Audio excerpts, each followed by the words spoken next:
I've been telling the story of my first month in prison at San Quentin, Badger Section, and I've been telling it in great detail. In fact, most videos have comprised the events of a single day. I want to pull the focus back a little bit and describe the second week that I was at San Quentin.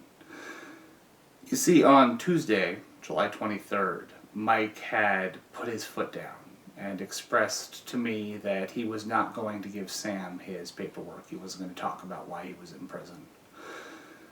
Anyone who knows anything about prison knows that this was suicidally stupid. This was spitting in Sam's face and saying that he didn't consider him to be in charge of the yard.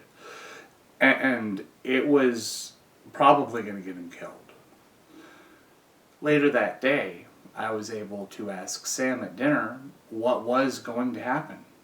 Sam thought about it for a second. He looked at me and he looked right in my eyes and said, "Hey, did you really go to court with this guy? Like, for a fact, he's not in on any kind of funny sex stuff. He didn't hurt any kids." And I told him, "Look, I know for a fact he's in here for murdering his wife. That's what he did."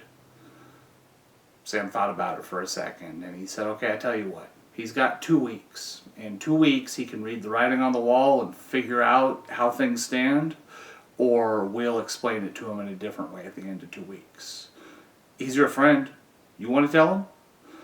I was trying to distance from Mike right then, and if we're being honest, I thought that some tough love might help, and I couldn't think of a better example of tough love than having 230 pound of muscle Irish come to Mike's door and give him a lecture about what was going to happen if he didn't present his paperwork. So I told Sam, no, hell with that guy. Why don't you have Irish tell him?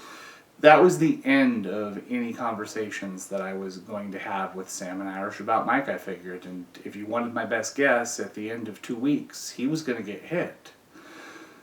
There's a term that the whites use in prison. It's called driftwood.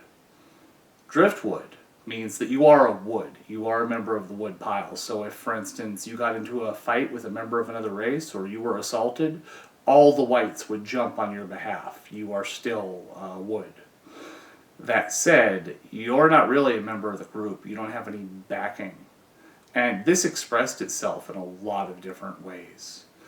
That night, whenever I was getting ready for roll call, standing at my door waiting for them to call my cell, Sam called one cell and then another, and finally he called out, he goes, "248, Aaron, white man! Good night, brother!" And I did what I did twice a day, morning and night. I cannot express how often this is done. I yelled back, "This is Aaron, 248, good night, white man!" And it was just what you did twice a day. As I was waiting for the roll call to finish, I noticed that they hadn't called Mike in 123. They'd left him out of the roll call. I'm sure that Mike, in his infinite wisdom, because he understood everything about how prison worked, thought that this was just them shunning him, that this was the punishment for not bringing out his paperwork, that he wouldn't be allowed to be a part of the group. It should have occurred to him that roll calls in prison are dead serious business. The shot caller wasn't just leaving him out of the group. He was publicly announcing that he didn't care if Mike lived or died. That's the purpose of the roll call, to check in on every member of your group, first thing in the morning and last thing at night, to make sure that they're still alive. Meals had to be difficult for Mike too.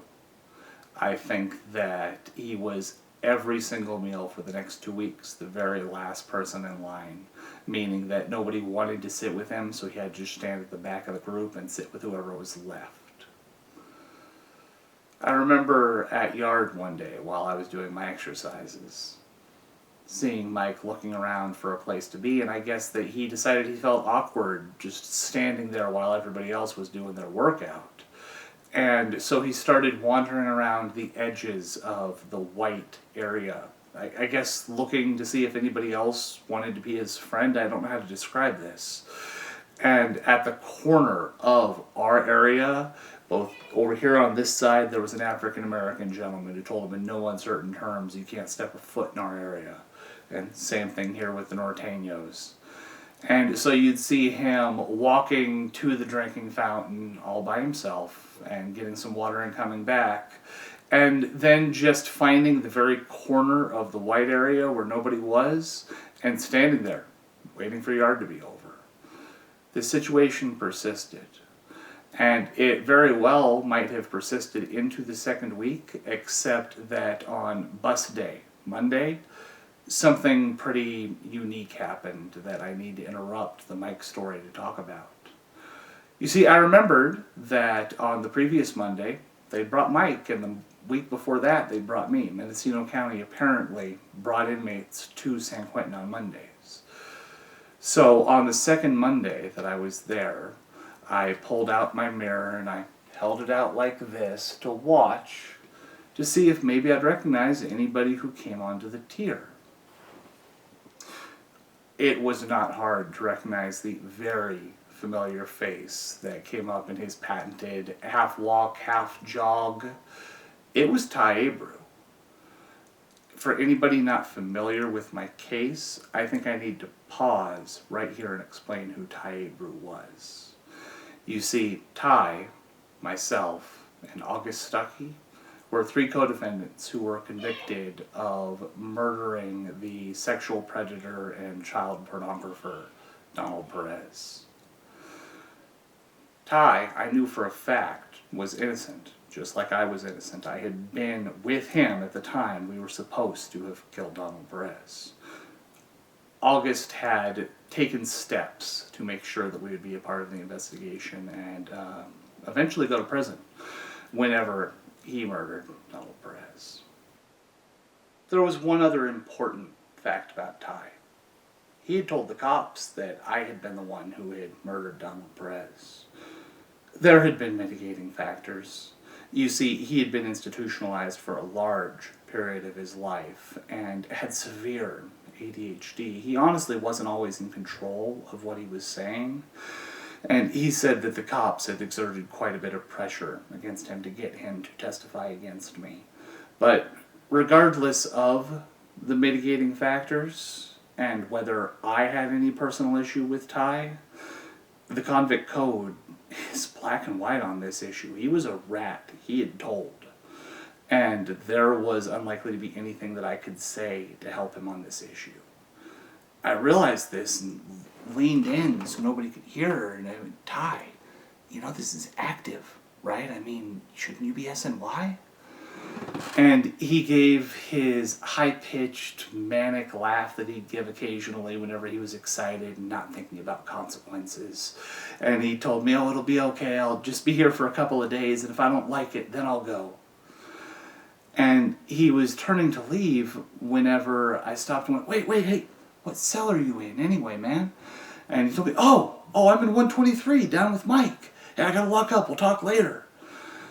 And as he laughed, I chuckled to myself a little bit and thought that things were not going to get less complex for me or for the Mendocino car in the next couple of weeks. But it does give an opportunity to think about God, an innocent man in prison.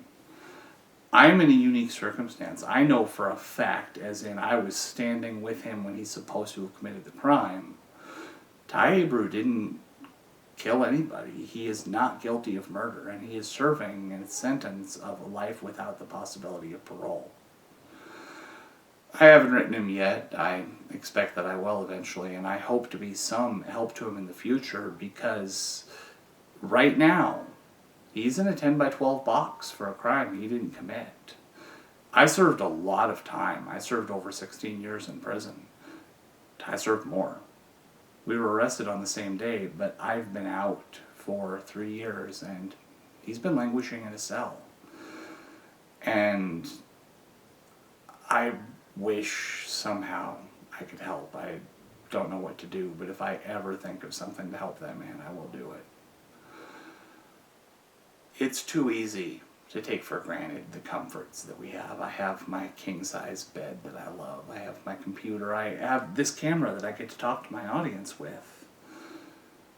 And each of those things is something that Ty simply can't even dream of having because he's locked in prison as an innocent man.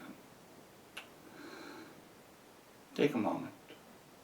Reflect on the things in your life that somebody who was in a cage would consider the greatest of luxuries that you and I both take for granted. Being able to get a new pair of shoes without thinking about it. Being able to eat decent food instead of whatever swill is slid through a tray slot. Just don't take these things for granted. I'm not asking for superhuman action. I'm just saying take a moment and really appreciate the things in your life.